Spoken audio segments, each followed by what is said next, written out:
सामने द्विघात समीकरण का कुछ बहुत ही बेहतरीन क्वेश्चन लिया गया है जो आपके हर एग्जाम में आता है। खास करके वैसे तो हम 10th का ही बता रहे हैं, लेकिन आप याद रखिए कि जो भी ये क्वेश्चन है ना, कंपटीशन का भी एग्जाम में आते रहता है। ठीक है, तो इस क्वेश्चन को बड़े ध्यान से देखेंगे और आराम से सीखते रहेंगे।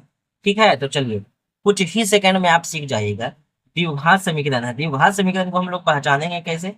कल भी बताए थे कि जिसके पावर में एक्स स्क्वायर हो, ठीक है, जिसके पावर में एक्स स्क्वायर हो इसको हम लोग द्विघात कहेंगे। एक्स रहेगा तो इसको रैखिक समीकरण कहेंगे। एक्स क्यू रहेगा तो इसको त्रिघात कहेंगे। ठीक है, इसको द्विघात कहेंगे, द्विघात समीकरण। इसको कहेंगे रैखिक समीकरण।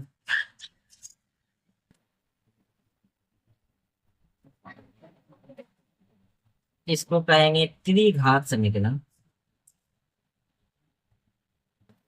ठीक है, एग्जाम में एक नंबर का क्वेश्चन इसमें से भी आता है कि बताइए कि त्रिघात समीकरण कौन है, बताइए कि रैखिक समीकरण कौन है, बताइए कि द्विघात समीकरण कौन है।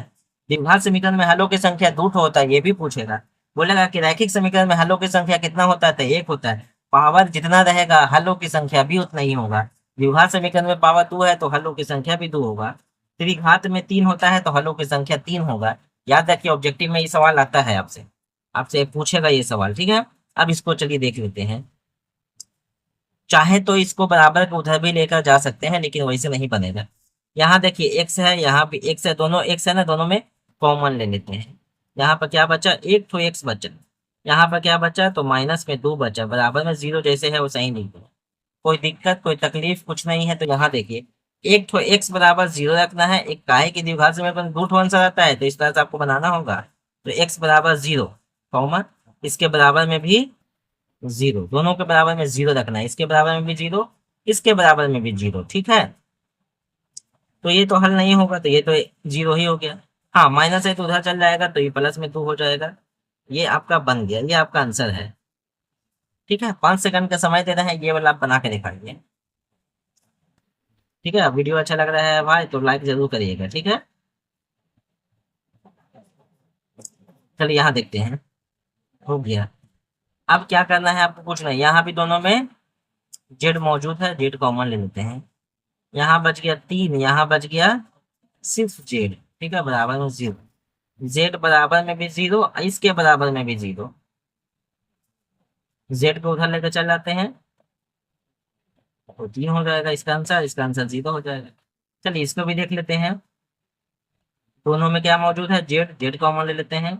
यहाँ बच गया एम, यहाँ पर जेड, यहाँ पर सिर्फ पी बच गया, बराबर में 0। जेड बराबर में भी पी 0, इसके बराबर में भी 0।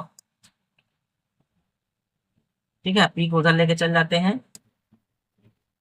अच्छा, जेड बराबर क्या हो जाएगा, पी बटा में 3। एम ना है, एम है। सब आंसर आ रहा है आपका। ठीक है, लास्ट वाला क्वेश्चन है तो इधर देख लेते हैं। ठीक है, यहाँ क्या करेंगे, 16 को उधर लेके चल जा रहे हैं। ठीक है, एक्स स्क्वायर क्या हो जाएगा, रूट में चल जाएगा 16/9 होगा। होगा ना, गुना में ये है तो बट्टा में चल गया। ठीक है, स्क्वायर हटेगा तो प्लस माइनस में ये आ जाएगा। कहीं पर से कोई दिक्कत है तो बोल दीजिए। 16 के 4 बट्टा में 3, 9 के 3 निकलता है, एक प्लस में, यही एक माइनस में भी। ठीक है, तो क्वेश्चन तो बहुत अच्छा से समझ में आ गया होगा।